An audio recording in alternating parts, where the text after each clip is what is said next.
presupposto che ci sono delle certificazioni FDA che dicono che comunque hanno un'alta, diciamo, un'alta attendibilità. Però vorrei ricordare una cosa, che anche se fosse stata marginale questa validità, questi tamponi rapidi ci hanno permesso quotidianamente di intercettare almeno 2000 contagiati al giorno. Alternative non ne avremmo avute.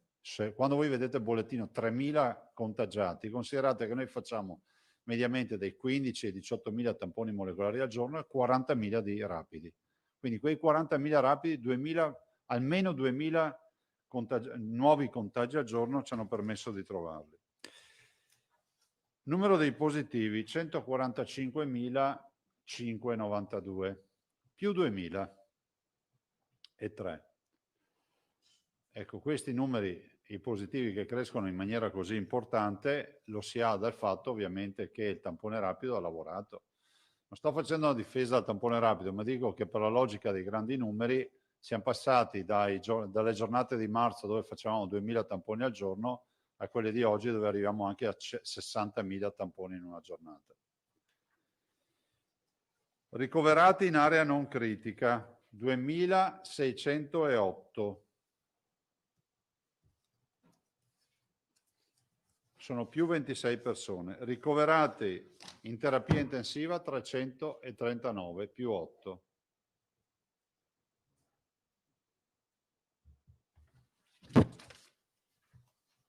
Totale delle persone che hanno perso la vita 3.711, più 34.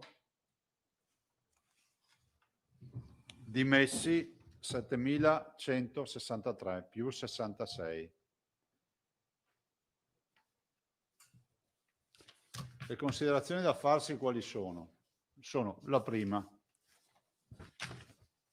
che i grafici che abbiamo visto stamattina in riunione, che ha riportato l'ingegner Fattori, che si occupa appunto di tutti gli aspetti dei calcoli e dell'occupazione dei posti letto, ci dicono che rispettivamente alla situazione ospedaliera noi abbiamo raggiunto, diciamo, una fase assolutamente della curva che consideriamo, diciamo, apicale. Siamo arrivati in quello che qualcuno aveva definito pianoro l'altro giorno, no? Nella fase nella quale non si continua a crescere con i ricoveri, con i posti occupati, non si cala e quindi siamo in una fase adesso di stabilità. Ovvio è che questo non può dare indicazione e fare tendenza, visto e considerato che voi sapete che il Covid è una realtà assolutamente che riesce a prenderci spesso contropiede. E mi spiego. Noi abbiamo rapporti con la Corea, che qui tutti definiscono come si può dire, il posto dove l'avanguardia della lotta al Covid sia perfettamente riuscito, che proprio stamattina ci dicono: guardate, per le prossime videoconferenze dobbiamo procrastinare perché abbiamo avuto una recrudescenza del virus e quindi adesso abbiamo i contagiati e abbiamo ancora, diciamo, siamo in questa fase dove dobbiamo occuparci nuovamente del virus. Così vale per il Giappone. Quindi cosa vi sto dicendo? Vi sto dicendo che è fondamentale che ci sia ovviamente la collaborazione da parte di tutti. Stamattina ho ricevuto una lettera di una signora da fuori regione con una grave patologia oncologica al pancreas e mi dice: mi hanno procrastinato di 2 mesi l'intervento. Non vi dico il resto della lettera. Ecco, ai cittadini vorrei far capire che quando ci preoccupiamo degli assembramenti non ci preoccupiamo solo perché comunque possono essere oggetto di contagio e quindi di invio in ospedale e quindi di occupazione di letti, ma ci occupiamo anche per il fatto che se da un lato la cura, diciamo nella stragrande maggioranza dei casi del Covid, ha esito positivo, è altrettanto vero che un letto occupato da un paziente Covid mette in discussione un servizio ad altri pazienti.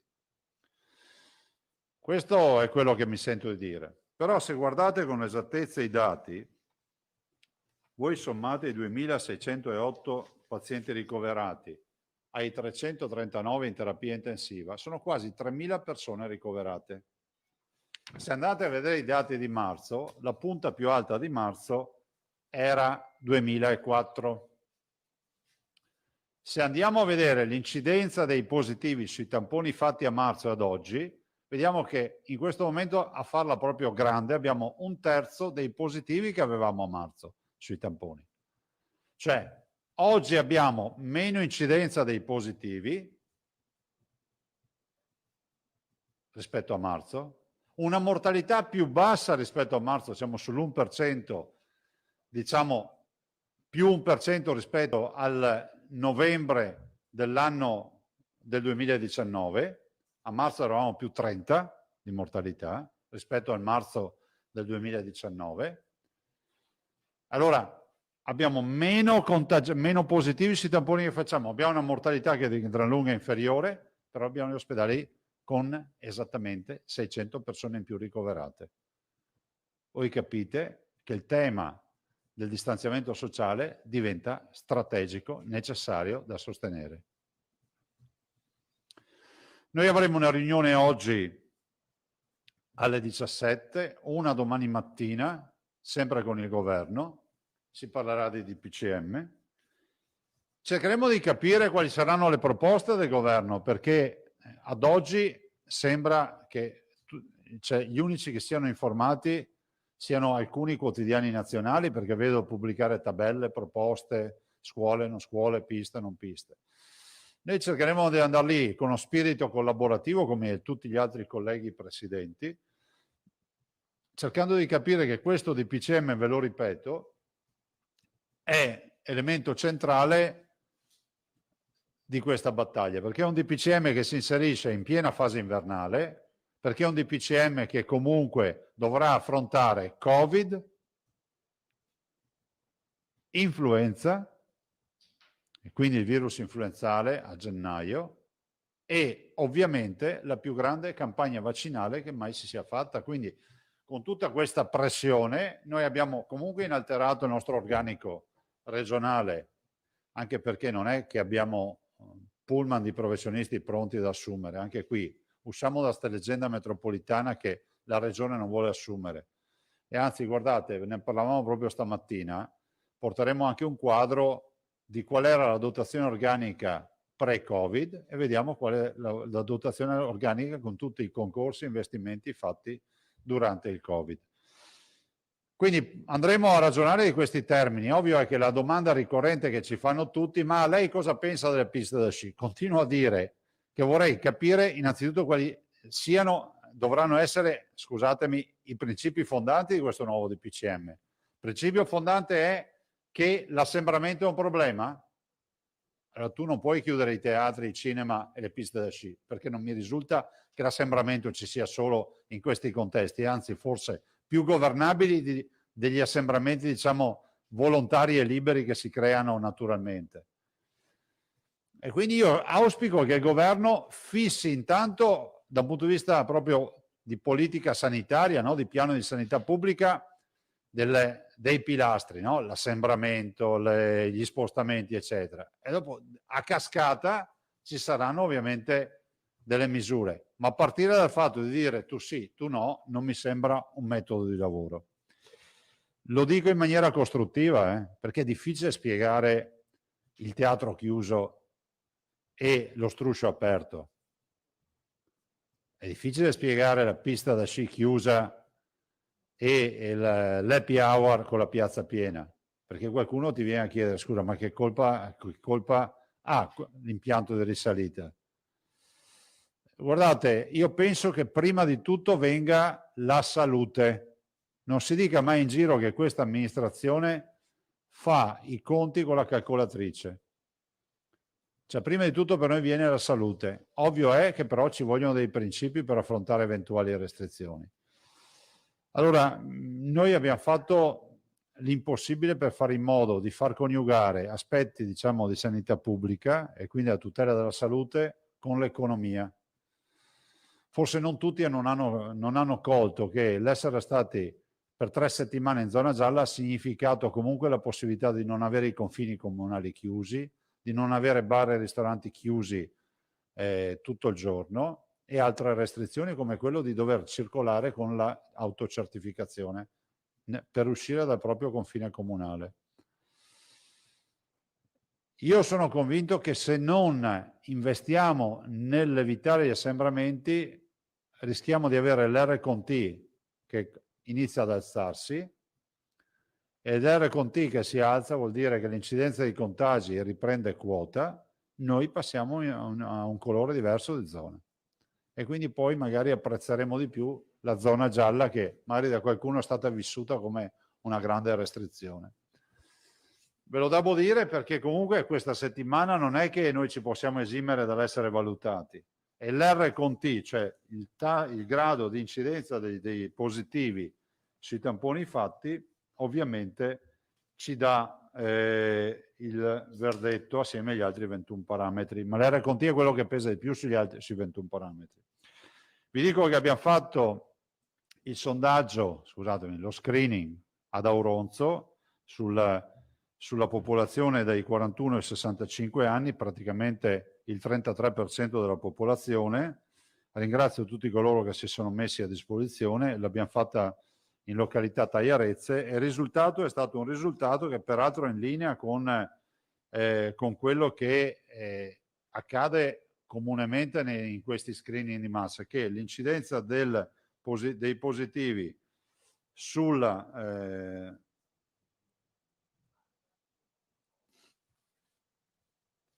popolazione, scusate, è dell'1%, intorno all'1%, se non sotto l'1%. Sì, su quella fascia d'età i 41-65, che rappresentano il 33% della popolazione. Chiudo facendo gli auguri a una signora, e penso che tutti voi vi affianchiate a me per fare questi auguri, la signora Marcella Boldrini, che ieri ha compiuto gli anni, abita a Este, 5 figli, il più anziano ne ha 84 e lei ha compiuto 109 anni di Este, quindi facciamo gli auguri alla signora Marcella Boldrini. Di Este, nata il 29/11/1911. Ha visto la spagnola, ha visto 2 guerre mondiali e ha visto anche la pandemia. Quindi 2 pandemie e 2 guerre mondiali. Prego. Filippo. Oltre a 2 crisi mondiali, perché ha fatto il 29 e il 2008. Beh, non avrà visto solo tragedie, voglio No, sperare. no, si spera di no, però insomma penso che abbia patito anche la fame, vista la data di nascita. Sì. Prego. Prego. Ecco, due aspetti che lei ha sfiorato, ma che mi sembrano tutt'altro che banali. Prima ha accennato all'incidenza della mortalità, cioè ha detto, se vuole un po' ricapitolare, ha detto oggi abbiamo una mortalità intorno all'1%, più 1% rispetto a novembre 2019. A marzo avevamo più 32% rispetto a marzo 2019. Ma vi porteremo uno studio sulla mortalità che chiarisce anche, ad esempio, quando si dice ma comunque la contabilità, perdonatemi l'espressione, dei morti in un anno dimostra che non abbiamo avuto più morti. Non è vero. Per noi abbiamo avuto 3 mesi che hanno falcidiato la popolazione nella prima ondata. Del resto abbiamo 3.600 persone che hanno perso la vita. Quindi 3.711, scusate. Ecco, appunto, perché, perdoni se la trattengo su questo aspetto, ma è una questione che sta rimbalzando da mesi, perché al di là delle sciocchezze dei negazionisti, però c'è una corrente di opinione pubblica che credo anche legittimamente si interroga su quali sono effettivamente i dati di mortalità, perché nella fase dell'emergenza, noi stesso l'abbiamo detto qui, noi calcolavamo morti con il Covid, morti di Covid, un po' sullo stesso calderone, la scelta nazionale era questa.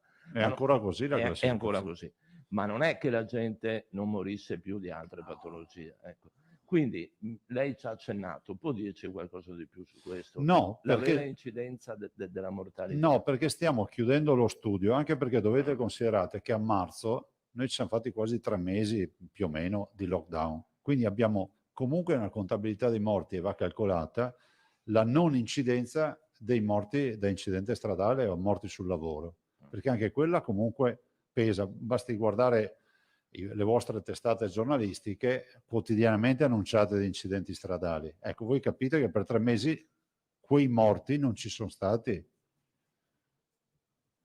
Quindi il dato deve essere dato corretto, raffrontato, e vedremo alla fine bene i numeri. Però voglio anche dire un'altra cosa sulla mortalità. Cioè è assolutamente scandaloso sentire qualcuno che si esprime dicendo che comunque sarebbero morti comunque. Non sarebbe morto nessuno comunque, tutti moriamo comunque. Però il Covid è stato, nella stragrande maggioranza dei casi, anche in presenza di comorbidità di altre patologie, l'elemento determinante per la perdita della vita di queste persone, che avrebbero inevitabilmente vissuto molto di più. Pensate a qualche diabetico che ha perso la vita semplicemente perché il suo diabete è stata la comorbidità che assieme al Covid ha creato la congiuntura astrale negativa, o il fronte degli obesi, o il cardiopatico, o a chi aveva già un'insufficienza respiratoria. Allora io penso che ci voglia anche rispetto quando si parla delle mortalità da Covid. Lo dico a tutti perché a volte si vedono espressioni, non lo sto dicendo a voi, a volte si vedono e si sentono delle espressioni che sono assolutamente pesanti. E poi l'altro aspetto è quello degli anziani. Gli anziani hanno diritto di vivere come tutti gli altri cittadini. Non sono dei rifiuti della società. E se noi oggi siamo così, non mi stancherò di dirlo, perché c'è qualcuno che comunque ha patito di più di noi per fare grande questo Veneto. Ecco, un'altra questione riguarda il famigerato R-T. Sempre spulciando questi parametri da quello che si può capire, da quello che si può intuire. Secondo me, come dire, il Veneto ha fatto una prodezza da equilibrista nel tenersi alla larga finora dalla zona arancione, o meglio, ha capitalizzato le sue qualità, le qualità del sistema ospedaliero, le qualità del contact tracing. Sì, però, scusa. Però c'è un punto sul quale Sì. volevo arrivare. La dotazione di terapie intensive. Credo, ho come l'impressione che siamo a un capello dall'arancione. Siamo a un capello dall'arancione, secondo me, da quello che posso capire, perché proprio la massa dei tamponi, scovando questo numero di contagi, è evidente che con questo numero di tamponi la massa dei contagiati cresce. Ho come l'impressione che sia, non so. No, guarda, innanzitutto va detto che viene valutata l'incidenza dei contagi sui tamponi. Quindi che tu ne faccia 1000 o 100.000 è sempre la percentuale di positivi sui tamponi. Il vero tema è un altro, che noi abbiamo fatto qualcosa di unico con quell'ordinanza, no? Cioè, perché ancora oggi non ci si rende conto che noi abbiamo scelto di chiudere i negozi, tutti i negozi la domenica. Abbiamo chiuso il sabato e la domenica tutte le medie e grandi strutture di vendita. I centri commerciali erano già chiusi dal DPCM. Abbiamo fatto un'ordinanza che all'inizio è stata seguita, che dissuadeva, diciamolo così, i passeggi, le passeggiate nei centri storici. Vi ricordate all'inizio, no? Al mare, in montagna, perché eravamo reduci da una spiaggia piena di Jesolo, mi ricordo le foto. È stata osservata nella prima fase questa ordinanza e poi è un po', come si dice, l'attenzione è andata calando.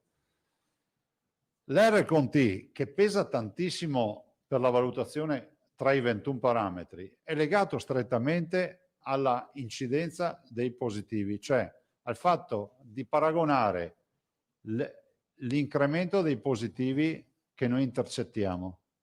E perché non ci sia incremento bisogna che ci sia il distanziamento sociale. Io lo vado predicando, dopodiché capite che siamo in un mondo libero, oltre un certo limite è giusto che noi ci fermiamo. Comunque guardate, il provvedimento di fatto la sua efficacia la termina il 3. Ormai sul tema delle chiusure domenicali non avrà più efficacia perché domenica è dopo il 3 e vedremo cosa ne uscirà dal DPCM. Noi ci adegueremo al DPCM. Come siamo collocati con l'RT adesso? 1,20. Siamo sull'1,20. Sì, che era virtuoso, sarebbe stato virtuoso 2 settimane fa. Oggi è tra i più alti a livello nazionale. Perché di certo che se ci mettiamo poco impegno nel distanziamento sociale è inevitabile che il racconti si alza. Non c'entra niente con gli ospedali.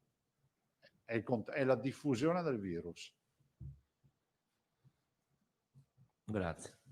Peraltro il valutatore, oltre a prendere questo dato, ne prende un altro importante, che è la distinzione tra asintomatici e sintomatici, e tra i sintomatici anche la qualità del sintomo, lievi, critici, e quindi tutto questo poi va a formare con l'algoritmo la scelta, condivisa o meno, ma funziona così.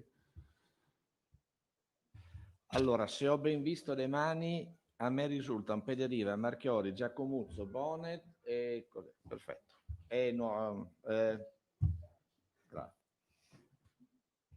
Grazie, buongiorno Presidente. Ciao. Accorpo le due domande. Allora, la prima, rispetto al pilastro degli assembramenti da lei auspicato nel prossimo DPCM, ci spiega in concreto quale sarebbe la sua idea? Cioè, fosse lei in Consiglio dei Ministri, che cosa proporrebbe? E nel ruolo in cui è, quello di governatore, che cosa si attende? Questa è la prima. La seconda, tornando al diverso impatto clinico tra la prima e la seconda ondata, in questo senso le riferisco anche una mail che mi è arrivata da un lettore, come vi spiegate appunto questa differente crescita dell'ospedalizzazione proprio in termini clinici abbiamo meno contagiati appunto, ma abbiamo più persone in ospedale. Perché il virus si sta comportando diversamente quindi sull'impatto clinico? No, Grazie. perché comunque noi abbiamo un'area non critica con 2600 persone. Il totale fa 3000, diciamo, per arrotondare con le terapie intensive. A marzo ne avevamo 2004 in totale. Qual è il vero tema? Il vero tema è che l'area non critica cresce molto di più. Perché rispetto a marzo? Pur avendo meno positivi. Perché il virus circola molto di più. A marzo avevamo più positivi, ma restavamo in casa. Adesso siamo tutti liberi ed è bene così, perché noi potremmo in teoria fare una vita quasi normale, ma dovremmo evitare tassativamente l'assembramento. Qual è la mia posizione sull'assembramento? Guarda, io penso una cosa, che se pensiamo di gestire questa partita con DPCM e ordinanze da qui ad aprile, perché tale sarà la durata, finirà che si arriverà con lo sfinimento. Finirà che ci sarà la reazione uguale e contraria, no? Ci sarà quella non della assuefazione, ma sarà quella poi del ribellarsi alle continue restrizioni. Allora, secondo me va rinsaldato un patto forte con i cittadini. E questo lo si può fare se si decide di fare una campagna di coinvolgimento per questa sfida. Cioè a marzo, a mezzogiorno, tutti erano sui terrazzini a cantare e dire andrà tutto bene, perché a marzo tutti noi avevamo paura di morire. Tutti facevamo finta di dire. Tutti noi sapevamo poco del virus. Ora il virus rischia di essere, l'ho anche detto in un'intervista ieri, rischia di essere un problema dell'ospedale o del tuo vicino di casa. Quindi se noi abbandoniamo il noi e torniamo all'io, cioè abbandoniamo la comunità e torniamo all'individualità, è inevitabile che il legislatore e chi governa, me compreso, non possiamo pensare che il nostro ruolo sia quello di fare ordinanze, ma è quello di condividere questa sfida. Ho citato l'esempio della lettera della signora che ha necessità di un intervento importante per una patologia oncologica molto importante, che si ritrova lo slittamento del suo intervento. E questo perché gli ospedali si riempiono di pazienti Covid, pressano le terapie intensive, si chiudono piastre operatorie. Capite che questo diventa pesante. Quindi la mia proposta qual è? È quella di ripristinare i collegamenti con i cittadini. Non chiedete, io non ho la sfera della verità, non ho la bacchetta magica, però penso ad esempio che anche banalmente delle campagne di coinvolgimento, come le fanno molti paesi, no? Siano un percorso da fare assieme. Ma sì, cioè, dopo ovviamente devono essere istituzionali, nazionali, ma far capire, perché mi metto anche nei panni di una persona che non ha nessun Covid in famiglia, che magari è anche giovane, e dice ma cosa è sta roba? C'è il mondo e poi c'è tutto sto filone, sapete, anche il filone negazionista estremo, no? Perché poi l'abbiamo già vissuto, vi ricordate i periodi Novax? Sono stati i momenti nei quali era proibito parlare dei vaccini. Guardate che è strano che oggi si parli di vaccino. 2 anni fa, 3 anni fa, tu non potevi neanche citare la parola vaccino. Ma adesso, siccome forse ti salva la vita, allora si accetta che si parli di vaccino. E anche in quel frangente le istituzioni sono state assenti nella comunicazione. Non possiamo lasciare ad altri una comunicazione che non sia coerente con quello che sta accadendo. Ma lo dico a tutela della comunità. Cioè, io penso che lo stato di polizia, la storia delle multe, queste robe qua non servono a niente. Poi, perdonatemi, come si fa ad arrivare fino a aprile pensando di poter andare avanti diciamo, in maniera forzosa con le restrizioni? Bisogna far capire, insomma, cioè, quando vai dal medico ti dice guarda, mangia, no, da piccoli andavamo dal medico, vi ricordate? Mangia la pasta in bianco per un po' di giorni. Te lo mangiavi e se no ti ammalavi ancora di più, eri comunque convinto di questo. Adesso non è che c'è molto fai da te invece sulle indicazioni. Guardate che le foto che avete pubblicato di ieri la dicono lunga sul fatto che si rischia veramente che ci sia una dicotomia tra la popolazione sana e quella malata. Magari saranno discorsi complicati, però a me sono capito da solo. Marchiori. Presidente, buongiorno. Allora, la prima domanda riguarda lo screening di Auronzo. Sì, Il 33% della popolazione. sì, non è un po' poco rispetto alla possibilità No, di perché è una poterlo... popolazione target, Ilaria, cioè dai 41 ai 65 è proprio la popolazione target, cioè vuol dire quella sensibile. Cioè andare a fare il test ai bimbi non è una popolazione target per la pericolosità, no? Invece i 41-65 sì. Ci avrebbe fatto su base epidemiologica, non è una trovata per far pochi tamponi. Sì, che è l'1% comunque. Ok, quindi alla fine il dato è buono? È rappresentativo. Ok.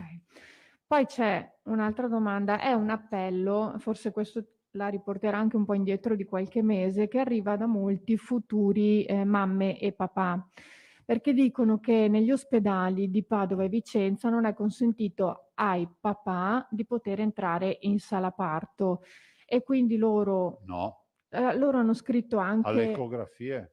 No, loro parlano proprio di assistenza in sala parto. Nelle linee guida che abbiamo emanato. Ma da marzo? Sì, ma loro dicono che hanno scritto anche la direzione sanitaria. Partecipa una persona al parto, previo tampone. Però loro hanno scritto che a Padova e Vicenza, addirittura hanno scritto all'azienda sanitaria, gli è stato detto che per ragioni di sicurezza, fino a che non si risolve un po' la questione. Lo verifichiamo, però lo vorremmo fare con i nomi di chi ha detto questa cosa, anche per poterli sentire. A noi non ci risulta sta roba. Va bene, ok. Poi ve li procuro. Grazie. Sì, grazie. E poi diamo risposta, più che altro per parlarci anche assieme. Può essere accaduto che magari qualcuno di iniziativa sua si sia messo a dire che tu non entri, però noi abbiamo dato, c'è una circolare che dice questo. Sì, infatti me lo ricordavo da... posso darti ti posso dare la lettura? Ecco, è arrivata anche a lui. Sì, quindi... Però posso darvi una lettura indiretta? Cioè, se fosse così, avremmo la rivoluzione? Invece siete i primi che ci dicono sta roba. Che i genitori restano il genitore resta fuori dalla sala parto. Cristina Giacomuzzo. Buongiorno Presidente. Ciao. Per quanto riguarda il fatto che siamo sul pianoro, quindi abbiamo scollinato, il modello di previsione della Regione, che visione dà di questo pianoro? Quanto potrebbe durare?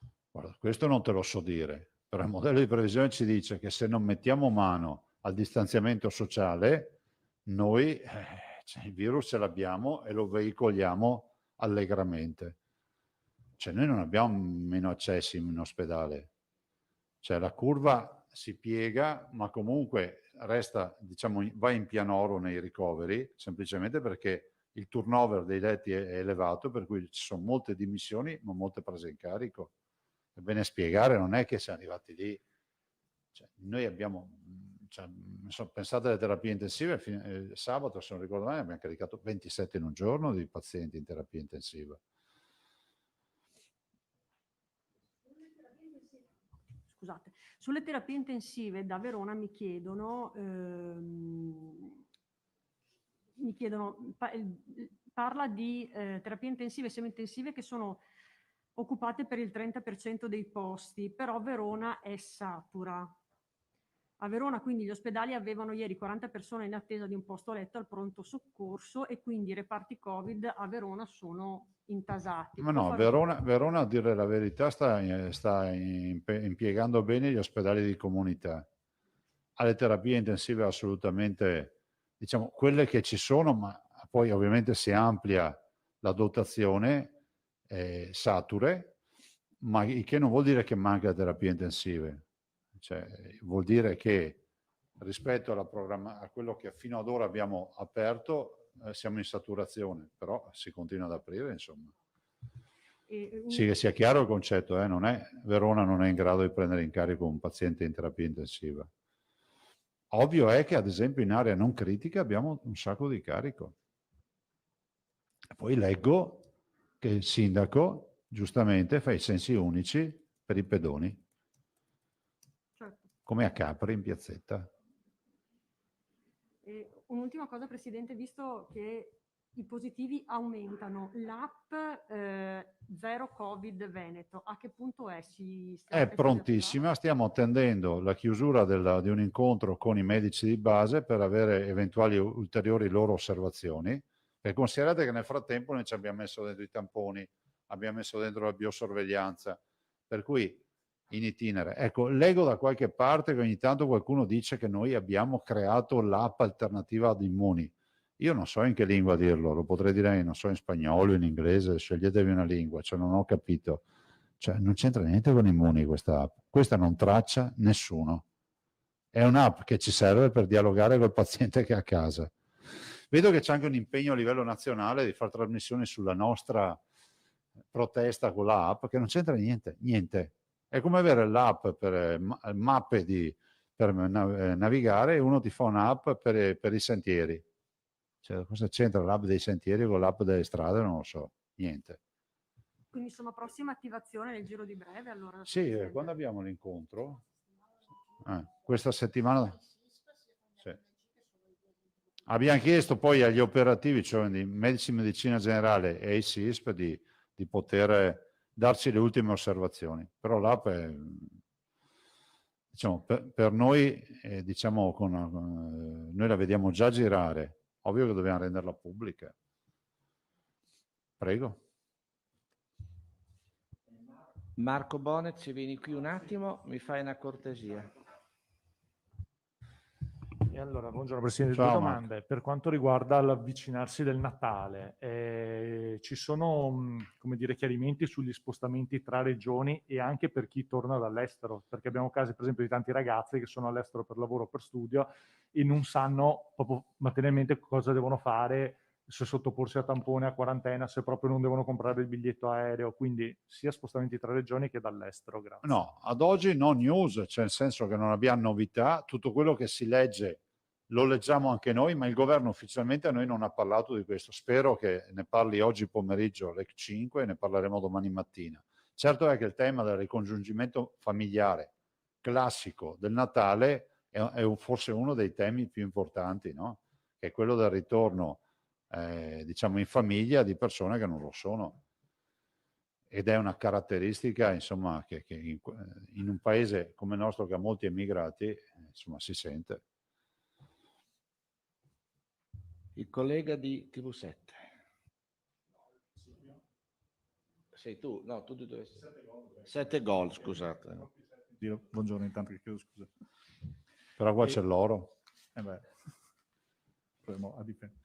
Chiedevo, c'è stato un presidio poco fa qui fuori. Un presidio poco fa qui fuori. Dopo ne parla l'assessore delle case di riposo. Sì, direttamente allora, ecco, vediamo anche un aggiornamento. Perfetto, allora. Grazie. Unicamente legato a quello. Prego.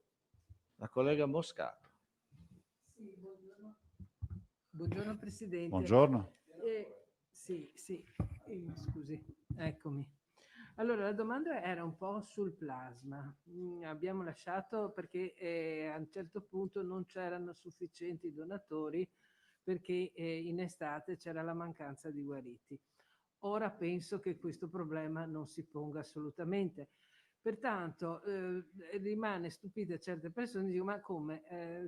Sembrava che ci fosse la cura giusta, il momento giusto, ora che abbiamo tanti positivi presi all'inizio, per cui sarebbero, se opportunamente curati, potrebbe essere questa una soluzione. Allora, noi donatori ne abbiamo, nella banca del plasma ci sono le sacche e ovviamente l'indicazione terapeutica la decide il medico curante, non è che tutti i pazienti hanno l'applicazione del plasma iperimmune.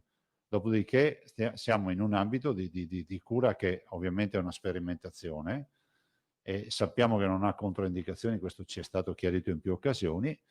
Ci sono molti pazienti che dicono dalla mia prima infusione ho sentito subito il beneficio, però bisogna valutare anche il quadro clinico, quindi mi fermo qui. Stanno raccogliendo comunque i nostri clinici tutti i dati dei trattamenti. Benissimo. Però è importante comunque averlo per somministrarlo. C'è qualche paziente che si lamenta perché non ne ha avuto la somministrazione, perché evidentemente non perché manchi, perché il clinico giustamente ha ritenuto che non fosse un candidato titolato ad averla. Ma non è un privilegio che non fatto di quadro clinico, immagino. Certamente. Ecco, e ritornando un attimino sugli assembramenti, come giustamente diceva lei, non si riesce a capire perché certe cose vengano considerate assembramento, tipo le piste da sci, eccetera, e altri, io mi ricordo che l'ingresso, l'ultima volta che sono stata al cinema ad ottobre, prima che venissero È chiusi, super regolamentato. no, addirittura entri in coppia o con la persona che stai comunemente e poi vieni diviso all'interno, sempre con mascherine e tutto. Cinema, teatri, si sta fermi, non si parla, non si tossisce perché sennò si fa rumore, per cui assolutamente sono posti sicurissimi e non si capisce. Non si capisce lo stesso nei vari sport invernali. E allora a questo punto non è che ci potesse essere una presa di posizione delle regioni proprio in vista di chiarimenti, perché poi si scarica tutto sui cittadini e anche la messa prima o dopo la mezzanotte probabilmente creerà più assembramento se fatta anticipata, perché chiaramente mezzanotte magari è un'ora non favorevole per tante persone, mentre alle 10 può esserlo. Per cui questi spostamenti di orario, poi prima i negozi chiusi, poi dopo aperti fino alle 21, cioè si crea confusione e sembrano quasi delle punizioni per la gente piuttosto che delle regole ben precise. Guarda, io penso una cosa, che la casa si inizia a costruire dalle fondamenta, non dal tetto.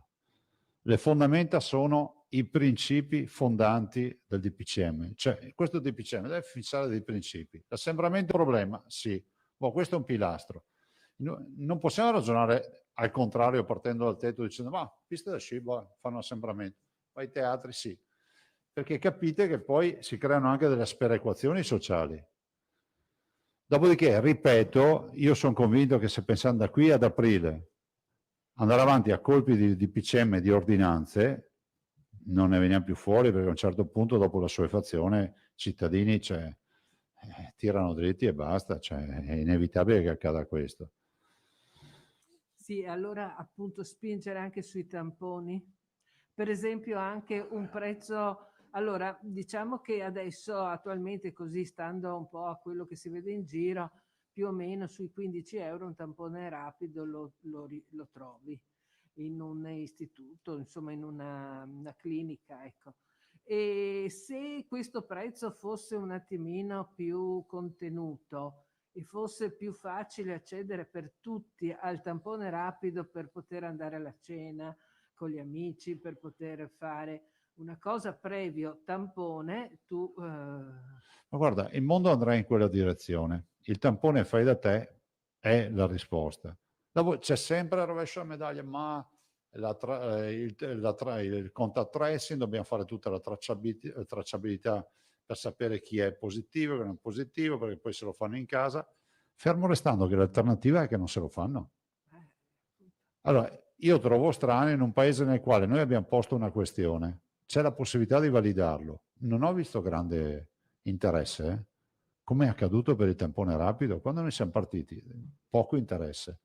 Nel frattempo il mondo intero, ricordatevi sempre che io ve le dico queste robe, sta lavorando sui tamponi fai da te. Gli americani l'hanno già validato 10 giorni fa, le grosse multinazionali ci dicono che comunque usciranno anche loro con i tamponi fai da te, e noi che avevamo la possibilità di cominciare a fare qualcosa siamo lì fermi. Vabbè, noi prepareremo tutte le carte, ma non è che noi abbiamo ricevuto telefonate di qualcuno che dice oh siamo interessati, è sempre... Sì, è proprio per questo è che sempre poi lenta sta roba, no? È proprio per questo che poi la gente ha per quello... Cosa volete? Ma guardate, è il nostro dovere, ve lo dico con sincerità, pensiamo di averlo fatto. Abbiamo posto la questione dei tamponi rapidi in Italia e siamo noi quelli che hanno insistito perché si potesse utilizzare. Ci hanno detto di tutto, alla fine oggi il tampone rapido si usa dappertutto, nel mondo dappertutto e anche da noi. Sul fai da te forse abbiamo la colpa di essere partiti troppo presto, perché Rigoli ha iniziato già a maggio a lavorarci, Vedrete, guarda, segnatevi le date, gennaio, massimo primi di febbraio, vedrete cosa ci sarà sul mercato. Andremo a comprarci quelli degli stranieri, vedrete che fine faremo. Grazie. Prego. TV7 stavolta ci ho preso. Però capite che noi ci fermiamo qui, perché in questo paese poi se insisti un po' di più finisce che qualcuno riesce a dimostrare anche che ha interesse. Per cui io, cioè, a parte il fatto che io non mi occupo di ste robe, ma anche il dottor Rigolo ha detto fai la sperimentazione, fai un pacchetto di carte, le mandi a Roma e poi è chiusa lì. Cioè, se questi non ci credono, non ci credono, basta. TV7. Tra l'altro vi annuncio che c'è già un'altra azienda che si è presentata per la stessa roba, per il tampone fai da te. Salve Presidente, Ciao. la mia domanda era appunto legata a questo, se ci può dare un aggiornamento sui tamponi fai da te e la sperimentazione che mi pare di capire insomma come sta andando prosegue. avanti. E anche invece per il test che riguarda la saliva che si sta sperimentando a Padova Ma sì, il professor con le Plebani bani, sta andando esatto. avanti con una bella sperimentazione, lo fa fra l'altro sul personale dell'università. È un test che funziona, però è un test molecolare, cioè prevede le macchine e il laboratorio. Quindi un test serissimo, però prevede un'infrastruttura che il fai da te rapido non prevede, ce lo fa in strada, e lo vedete, no?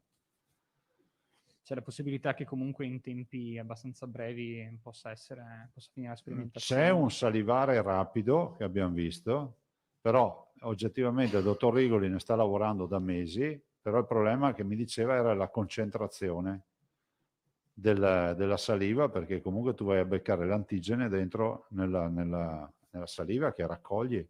È meno invasivo perché devi semplicemente sputare in un'apposita provetta, che ha anche un nome che non mi ricordo più come si chiami, però questo è il tema.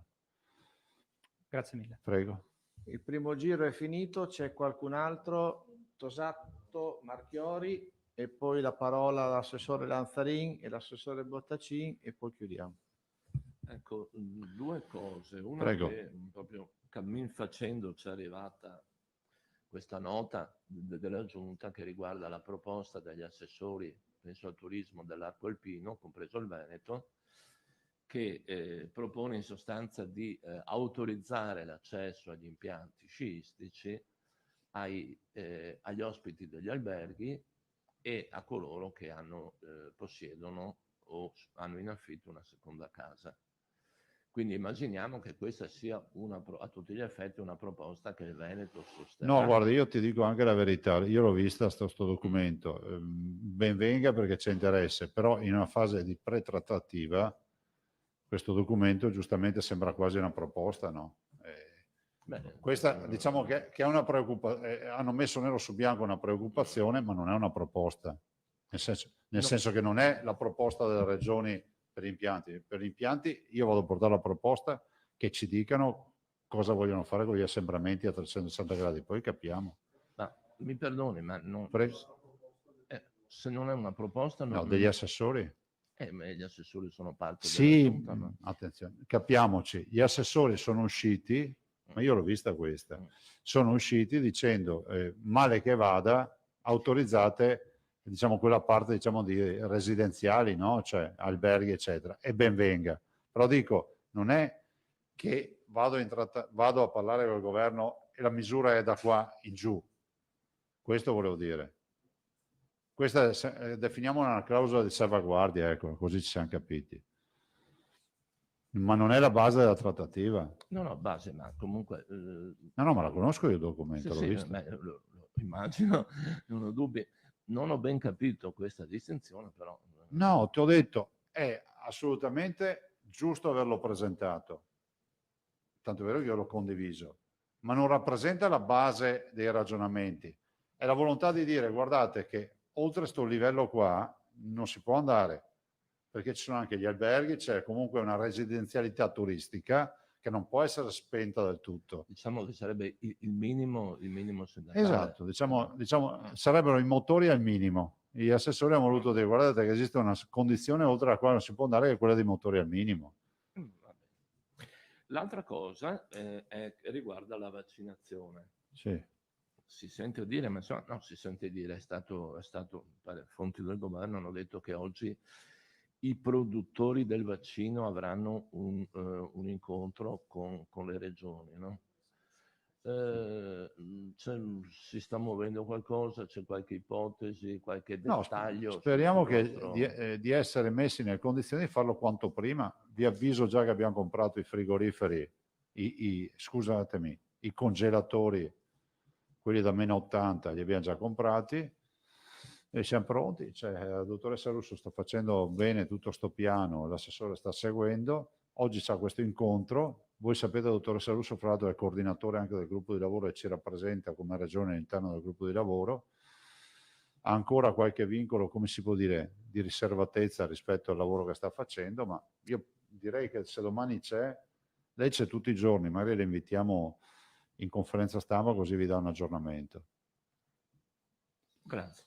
Prego. Io lascerei la parola. C'era... No, perché Filippo ha fatto una domanda che dovevo fare io. Per cui... buon, basta allora. Posto, grazie. Lasciare la parola all'assessore Lanzarini, che così vi dà uno spaccato del tema case di riposo. Grazie e buon lavoro. Allora, noi abbiamo oggi alle 17, poi domani mattina a che ora? Alle 10? Alle 10 il secondo incontro. E penso che la volta di domani si chiuda con un testo. E poi vi terremo informati e terremo informati anche i cittadini. Grazie.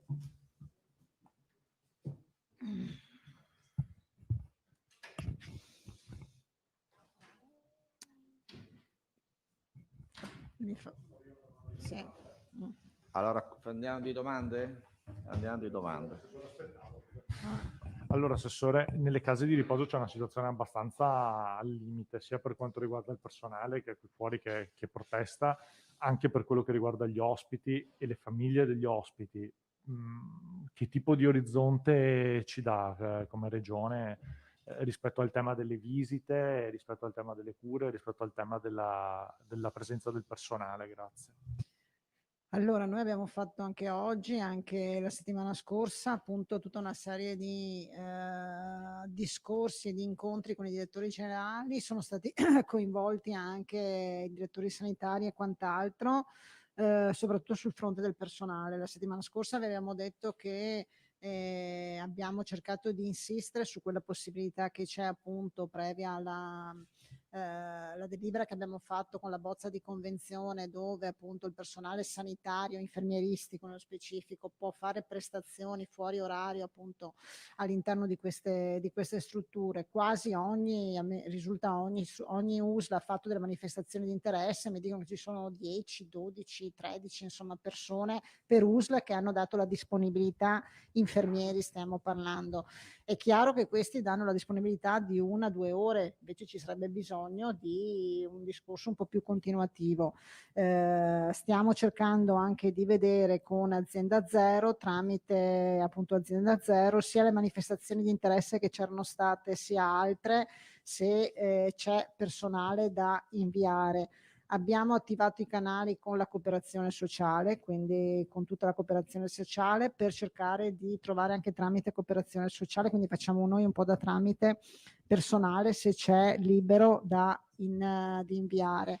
È stata contattata anche un po' la parte, diciamo, di volontariato terzo settore, Croce Rossa, insomma quella più che si riferisce all'assistenza, per capire. So che in alcune strutture sono già entrati e stiamo ragionando anche su piani legati all'individuazione, eventuali concentrazioni di ospiti in un'unica struttura, anche se non è semplice, perché non è semplice spostare gli anziani. Voi insomma capite, da un punto di vista anche proprio psicologico, umano, non è semplice spostarli e pensare, non so, li spostiamo da una struttura all'altra, però stiamo facendo anche questi ragionamenti.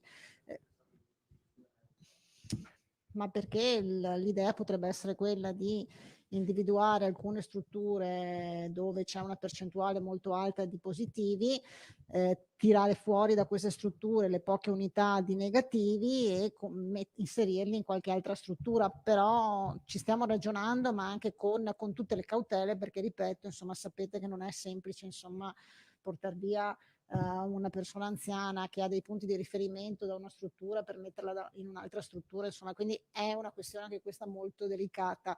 Comunque stiamo veramente, insomma, cercando di trovare tutte le soluzioni possibili, stiamo cercando di coinvolgere appieno il sistema sanitario, quindi i direttori generali su questo, insomma, sono sul pezzo insieme ai loro direttori sanitari e sociosanitari.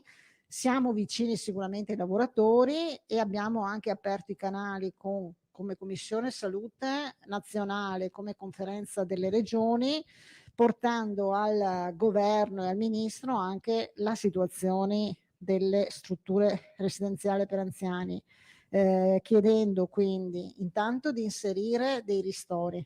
Quindi la Conferenza delle Regioni ha presentato un emendamento per inserire dei ristori per le strutture per anziani, e nel documento del personale avevamo inserito non solo delle possibilità di avere, diciamo così, delle corsie più snelle per quanto riguarda il personale in pensione, insomma le convenzioni e quant'altro, ma anche di inserire la possibilità e le risorse per dare gli incentivi al personale delle strutture per anziani che sono impegnati e sono stati impegnati nell'emergenza Covid, come è stato fatto per il personale sanitario. Queste sono 2 azioni che sono in itinere a livello nazionale con la Conferenza delle Regioni.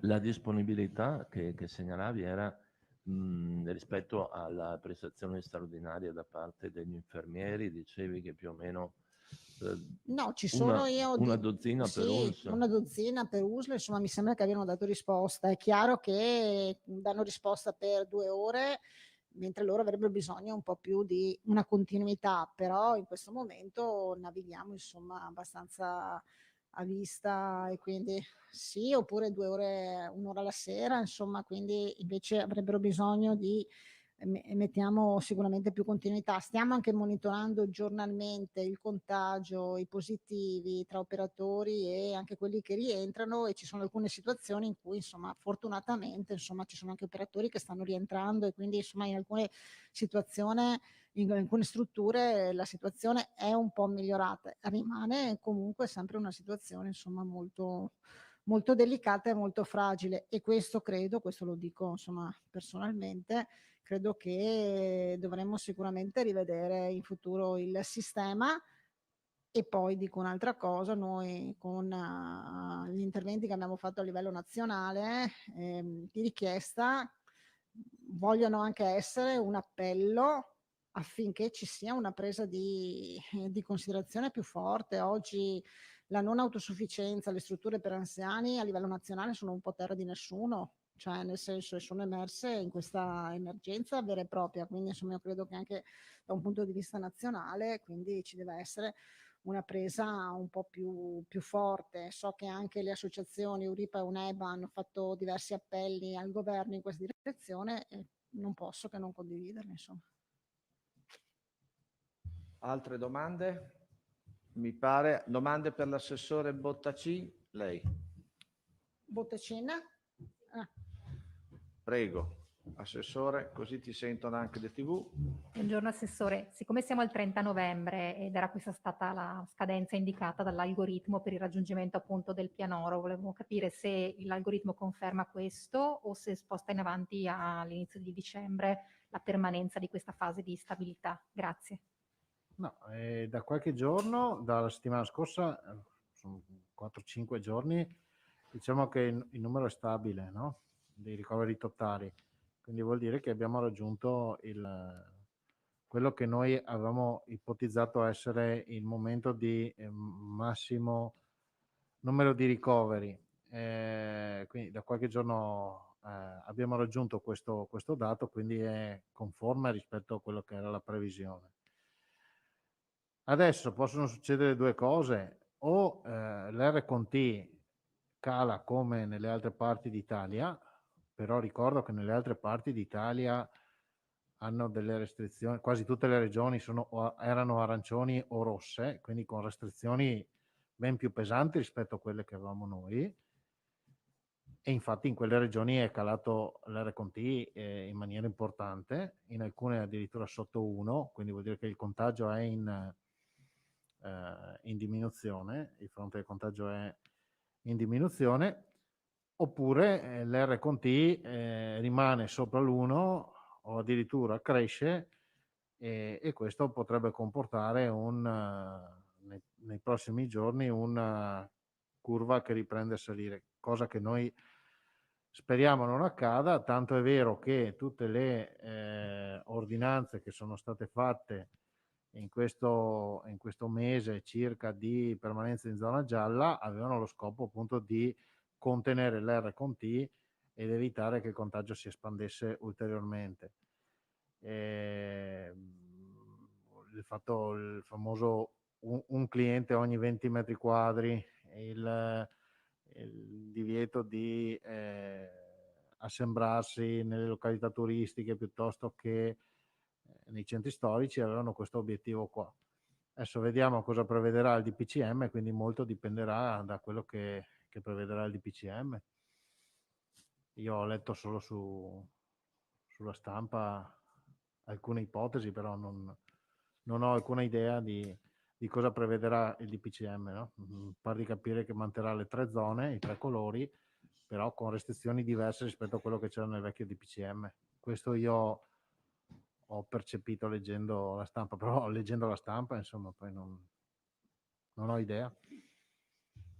Possiamo chiudere? Scusami, Carlo, no, solo Assessore. siccome ho fatto una verifica in diretta, finché ho chiesto e mi dicono che tutte le aziende fanno entrare durante il parto previo il tampone prima, quindi può essere che sia successo un caso, lo verifichiamo, però comunque me l'hanno confermato, insomma, fanno entrare il genitore previo tampone rapido prima, chiaramente, per assistere al parto. Però nel frattempo mi è arrivata anche una mail in risposta a quello che questi genitori avevano fatto da parte del direttore sanitario Donato, in cui è datata 25 novembre, quindi da poco. Allora io ho verificato adesso, mi dicevano c'è stato dei problemi a Padova, ma li stanno risolvendo, quindi l'unico problema era circoscritto all'azienda probabilmente ospedaliera di Padova, forse. Quindi possiamo dire ai papà che possono assistere in sala parto? Ok, grazie. Ecco. Assessore, un dettaglio all'assessore Bottaccini. Velocissimo, perché io ho l'Ecoforum Ambiente in corso di sopra, siamo ancora al primo posto in Europa sulla raccolta differenziata. Se domani avete un po' di spazio, magari dedicatelo anche al modello Veneto, che viene sempre citato dal ministro Costa, che, insomma, ci sono anche cose positive, insomma, no? Certo, certamente. No, soltanto una battuta, assessore, lei è sempre attento ai numeri, alle tendenze e parla attraverso le cifre. E il rischio, mi perdoni se insisto su questo punto, ma credo che interessi alla gente, il rischio arancione è veramente imminente, dati alla mano. Lo definirebbe imminente o abbiamo ancora un piccolo margine? No, ma al di là del margine, come ha detto il Presidente, il dato di partenza è l'R con T. E ovviamente quando l'R con T è superiore a 1 vuol dire che il contagio è in espansione. Contagio in espansione fa sì che l'attenzione sia massima e quindi è, fra virgolette, abbastanza facile ricadere nell'arancione o nel rosso. L'R con T è il numero che dice se il contagio si sta espandendo o si sta contraendo. Ok? Ci sono alcuni parametri che riguardano questo aspetto, quindi l'aspetto del contagio se si sta espandendo o si sta contraendo, che sono i parametri più importanti, e poi ci sono altri parametri che rappresentano le azioni che vengono messe in campo dalle regioni per contrastare non l'espansione del contagio, ma per contrastare gli effetti dell'espansione del contagio. Ovviamente l'intendimento del governo è quello di cercare di evitare l'espansione del contagio, cioè di agire a monte, fare in modo che non ci sia il contagio, e così non serve neanche l'azione seguente di far fronte alle conseguenze dell'espansione del contagio. Lo dico in parole più semplici: è meglio non ammalarsi piuttosto che avere tanti posti letto in ospedale per curare i pazienti. Ecco perché l'R con T è l'elemento che pesa di più, che rappresenta appunto quante persone si contagiano.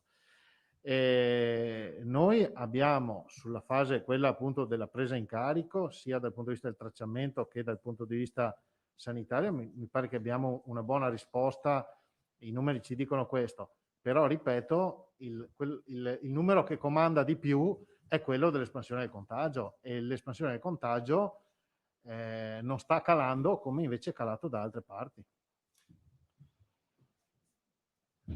Bene, grazie.